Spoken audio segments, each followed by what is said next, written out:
आपका बहुत बहुत स्वागत है हेमंत जी। जी बहुत बहुत धन्यवाद। सबसे पहले आपको बहुत बहुत बधाई, आपको एक बड़ी जिम्मेदारी पार्टी ने दी है। जी नीरज जी, आपका बहुत धन्यवाद। निश्चित तौर पे जिम्मेदारी बड़ी है, बल्कि मैं तो कहूँ एक दायित्व बड़ा है। जी तो पहला सवाल, चूंकि मैं अपने दर्शकों को बता दूं कि हेमंत खंडेलवाल जी मध्य प्रदेश बीजेपी के नवनिर्वाचित अध्यक्ष हैं, 2 बार के विधायक हैं, 1 बार के सांसद हैं और पार्टी में एक वरिष्ठ नेता की हैसियत से बड़ी जिम्मेदारियां इससे पहले भी निभाते रहे हैं, जिनका जिक्र हम आगे अपने कार्यक्रम में करेंगे। तो हेमंत जी, मेरा पहला सवाल आपसे यही है कि 2014 के बाद से हमने बहुत सारे नेताओं से ये सुना, जब उन्हें कोई पद दिया गया, जब कोई जिम्मेदारी दी गई, कि भाई मैंने तो कुर्ता भी नहीं सिलवाया था, मैंने तो कोटी भी नहीं सिलवाई थी, मुझे तो सीधा फोन आया और आके ये जिम्मेदारी ले लीजिए। तो आपको पहले से पता था या सीधा आपको भी सीधा फोन आया? नहीं, वो जो जिक्र आप कर रहे हैं वो 2008 की घटना है। मेरे परिवार में राजनीति जरूर थी, लेकिन मैं राजनीतिक नहीं था, मैं अपना व्यवसाय करता था। 2008 में 7 में मेरे पिता की मृत्यु होने के बाद मुझे कहा गया कि आप लोकसभा का उपचुनाव लड़ो। मैंने सहर्षता से इनकार कर दिया, क्योंकि मेरे स्वभाव में भी राजनीति नहीं थी और मेरे फादर प्रोफेशनल थे। इसका जिक्र भी अभी हमारे प्रदेश के बड़े नेता ने किया कि मैंने इनकार किया, और जब मुझ पे बहुत आग्रह किया गया, निर्देश दिया गया, तो मैं तो सिंपल था। मैं प्रदेश में मिलने चला गया तो हमारे प्रदेश अध्यक्ष जी और वो उनका कहना था कि भाई हम आपको सांसद के टिकट दे रहे हैं, कम से कम कुर्ता पैजामा नहीं पहन सकते तो व्हाइट पैंट, व्हाइट शर्ट और पैंट तो पहन लो, तुम तो जीन्स और टी शर्ट पहन के आ गए। मैंने कहा साहब आपने बुलाया तो मैं आ गया, मैं तो राजनीतिक हो ही नहीं। अच्छा, नहीं, लेकिन अगर प्रदेश अध्यक्ष की बात करें तो चूंकि देश भर में अलग अलग राज्यों में बीजेपी के प्रदेश अध्यक्ष इन दिनों नए बनाए जा रहे हैं। हम दिल्ली में जब पढ़ते थे अखबारों में तो बड़ी चर्चाएं होती थी। मध्य प्रदेश में भी बहुत सारे दिग्गज नेता जिनके नाम चल रहे थे, जैसा चलते हैं खबरों में कि प्रदेश अध्यक्ष ये बन सकते हैं, ये बन सकते हैं। फिर फाइनली आपका नाम सामने आया। आप अपनी तरफ से आपको क्या लगता है कि पार्टी ने ये जिम्मेदारी आपको दी, तो क्या वो पैमाने थे जिनके मद्देनजर आपको पार्टी ने इन जिम्मेदारियों के लायक समझा? देखिए, भारतीय जनता पार्टी में कोई भी कार्यकर्ता को कोई भी बड़ी जिम्मेदारी दे सकते हैं। कोई जरूरी नहीं उस कार्यकर्ता में कोई बड़ी अलग खासियत हो। सिर्फ पार्टी ये देखती है कि पार्टी के प्रति उसका क्या समर्पण है, वो पार्टी की जो मुद्दे हैं उन्हें कितनी गंभीरता से लेता है। पार्टी जब भी उसे कोई काम देती है तो वो उस काम को कितनी सहजता से और गंभीरता से करता है, ये पार्टी का सोच रहता है और निर्णय भी पार्टी ही करती है। चलिए, अगला सवाल मेरा ये है कि चूंकि अगर स्वाभाविक रूप से जो औपचारिक तौर पर होता है कि अध्यक्ष का कार्यकाल 3 साल का होता है, वो बढ़ जाता है, अलग बात है। आपके इस 3 साल के कार्यक्रम में आगे ना तो कोई विधानसभा चुनाव आ रहा है, ना कोई लोकसभा चुनाव आ रहा है, लेकिन लोकल बॉडी इलेक्शन आएंगे। तो आपको क्या लगता है कि आपकी पार्टी लोकसभा में सारी सीटें जीती हुई है, राज्यसभा में 163 सीटों पर बैठी हुई है, माफ कीजिएगा विधानसभा में वोट परसेंटेज 48-49% के पास है। तो कहते हैं कि जब सेना या संगठन अपने शिखर पर होता है तो सेनापति के सामने चुनौती होती है कि उसको आगे और कहां लेके जाए। तो आप अपने आप को क्या चुनौती देते हैं? देखिए, चुनौती ना भी हो तो चुनौती खुद के लिए पैदा करनी चाहिए। अगर हम 49 पे हैं तो उससे आगे जा सकते हैं। ऐसा तो नहीं है कि हम हर बूथ जीते हैं, ऐसा तो नहीं है हम हर सीट जीते हैं।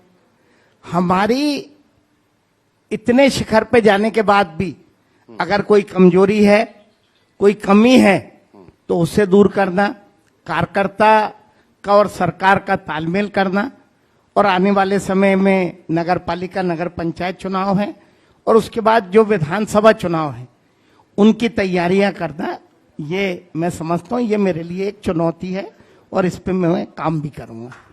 आपको लगता है कि लोकल बॉडी इलेक्शन जो आने वाले मुझे लगता है कि शायद 22 के बाद 27 में होंगे, आपको लगता है कि बीजेपी एक विधानसभा की तरह या लोकसभा की तरह उन लोकल बॉडी इलेक्शंस में भी एक बार फिर अच्छा प्रदर्शन करेगी?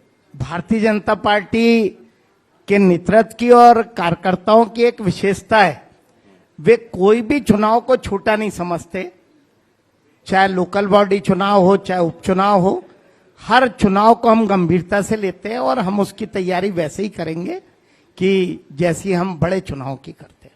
अच्छा, एक आपके बारे में बात कही जाती है, जैसा आपने कहा कि कितनी सहजता से आप टी शर्ट और जीन्स डाल के सांसदी के लिए अपनी उम्मीदवारी के लिए चले गए थे, तो आपके बारे में कहा जाता है जब आप विधायक थे गनमैन नहीं रखते थे, टोल टैक्स पे रुककर आप टोल दे देते हैं, आप बड़ा स्वाभाविक स्वभाव रहता है। लेकिन अब एक पावर आ गई है, अब आप प्रदेश के अध्यक्ष बन गए हैं सत्तारूढ़ पार्टी के, तो ये बना रहेगा या पावर के साथ थोड़ा स्वभाव में बदलाव आएगा? देखिए, विधायक बना तो विधायक के अधिकार तो मेरे पास पहले भी थे, 13 से 18 में विधायक था। मैंने ना गनमैन लिया, इस बार जरूर हमारे पुलिस मुख्यालय से गनमैन दिया, तो मैंने उनको हाथ जोड़ के भोपाल में कह दिया कि तुम यहीं निवास करो, मैं अपने लोकल में ना गनमैन रखता हूं ना अपनी गाड़ी पे विधायक हूं ऐसा कोई बोर्ड लगाता हूं।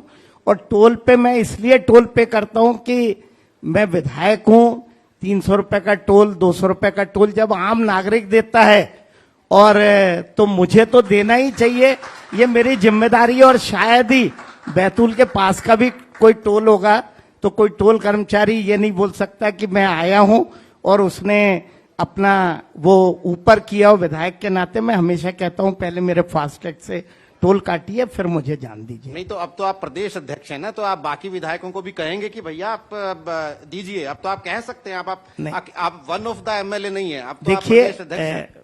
प्रदेश अध्यक्ष के नाते मेरे निर्देश और मेरी बातें पार्टी संगठन को मजबूत करने की रहेगी। हर व्यक्ति का अपना आचरण रहता है, वो आचरण वो अपने तक ही रखे, वो उसको जो अच्छा लगा वो करे। मेरे जैसे कई और विधायक सांसद नेता हैं, उनके आचरण में कई और चीजें वो पूरा करते होंगे, तो ये मेरा स्वभाव था इसलिए मैं इसे करता हूं। पार्टी अध्यक्ष के नाते ये मेरी जिम्मेदारी नहीं है कि मैंने जो हर चीज की वो सबको बताने का काम करूं।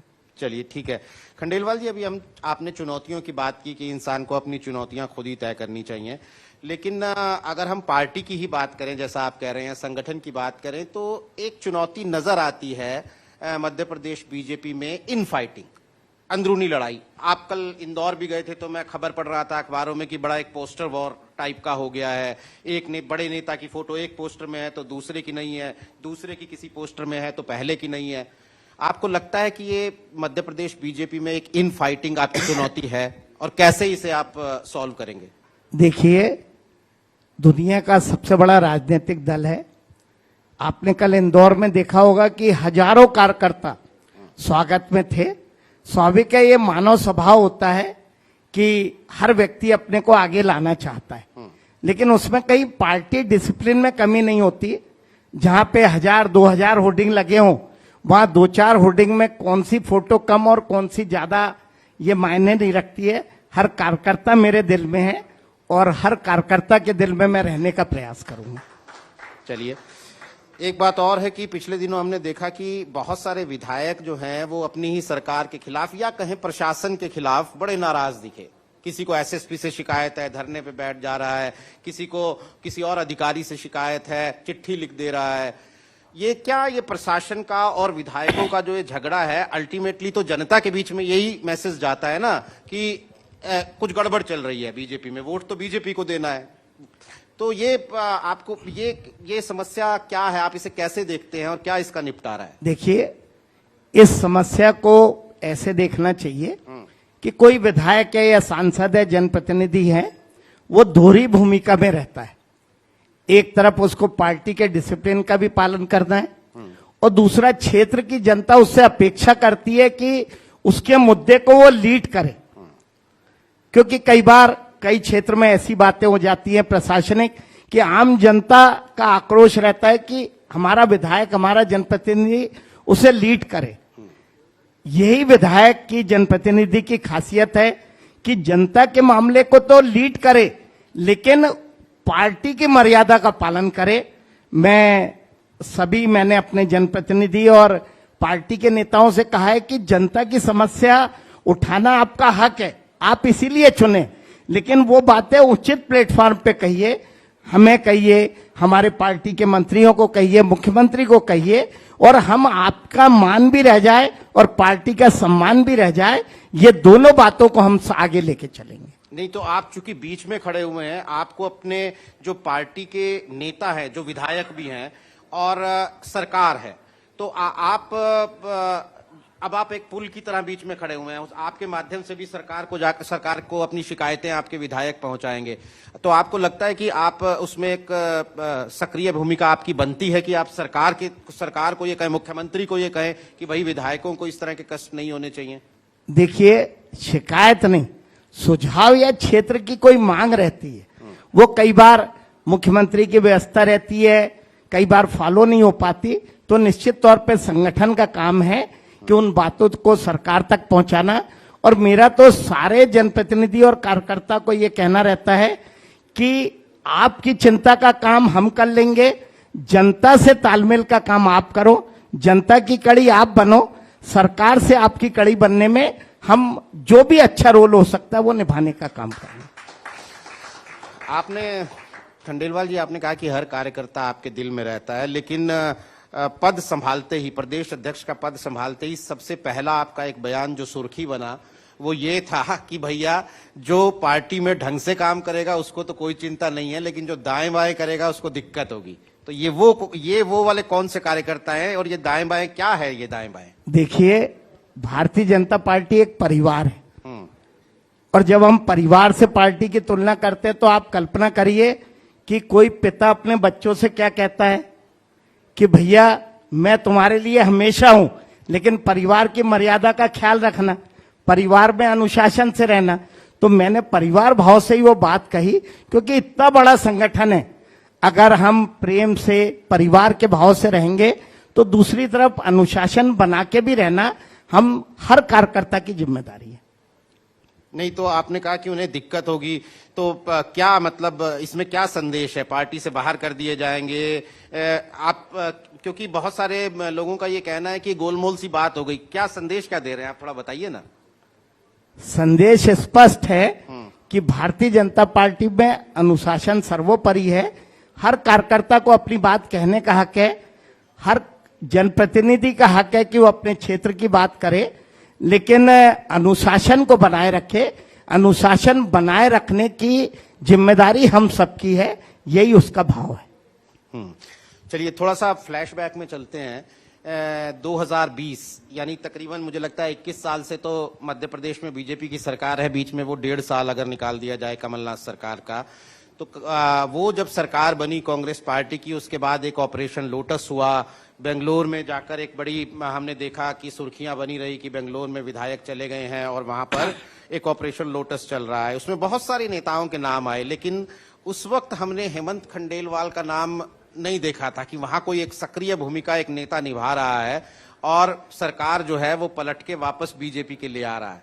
आप हमें थोड़ा बताएंगे कि वहां पर्दे के पीछे क्या था और आपने क्या भूमिका निभाई?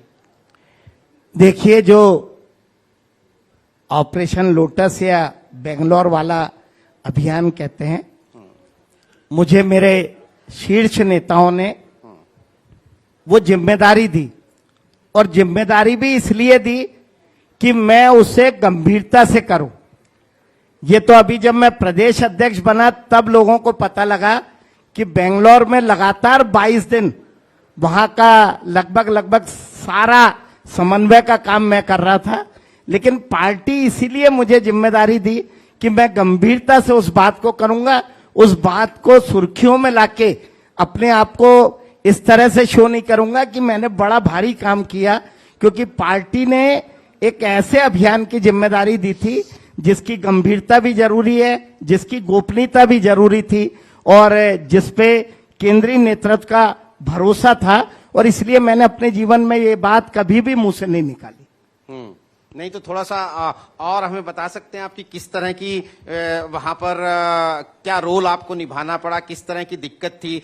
थोड़ा सा पर्दे के पीछे की कहानी सर लोगों को समझ जानने में मजा आएगा। नहीं, सभी जो कांग्रेस से दुखी विधायक थे, प्रताड़ित विधायक थे, वो उस समय सिंधिया जी के नेतृत्व में भारतीय जनता पार्टी की सदस्यता ली और उस समय उनके साथ बेंगलोर में मैं 22 दिन था।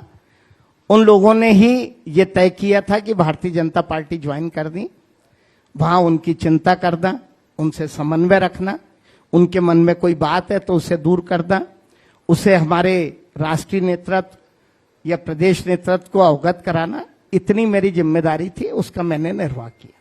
अच्छा, चलिए एक जिम्मेदारी आपकी और जिसका जिक्र होता है वो छिंदवाड़ा की सीट है, जो कि पिछले चुनाव में भी बीजेपी का स्ट्राइक रेट ऑलमोस्ट 99%, 99.9% हो गया था, लेकिन फिर भी छिंदवाड़ा वाली सीट छूट गई थी। इस बार वो सीट भी जीत ली गई। आप चुनाव समिति के संयोजक थे, तो क्या आपने वो जिसे कहते हैं कि वो क्या माइक्रोस्कोपिक एनालिसिस था आपका कि इस सीट को कैसे जीता जाएगा? कांग्रेस का अभेद किला माना जाता है। मैं अभी जो लोकसभा चुनाव हुआ उसमें प्रदेश का प्रबंधन का संयोजक था और उस समय केंद्रीय नेतृत्व चाहता था, हमारे मुखिया मोहन यादव जी चाहते थे, प्रदेश अध्यक्ष बीडी भाई साहब चाहते थे और हमारे नड्डा जी की, अमित शाह जी की, प्रधानमंत्री जी की भी यही इच्छा रही होगी कि एक बार पूरी क्लीन स्वीप आए।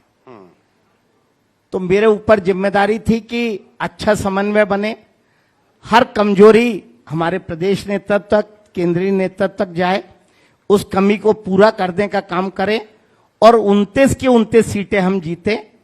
मैं हमारे नेतृत्व को इस बात के लिए धन्यवाद और बधाई देना चाहूंगा कि मैंने जो छोटी छोटी बातें कही उससे उन्होंने पूरा किया और इसी का परिणाम है कि हम 29 सीटें जीत पाए।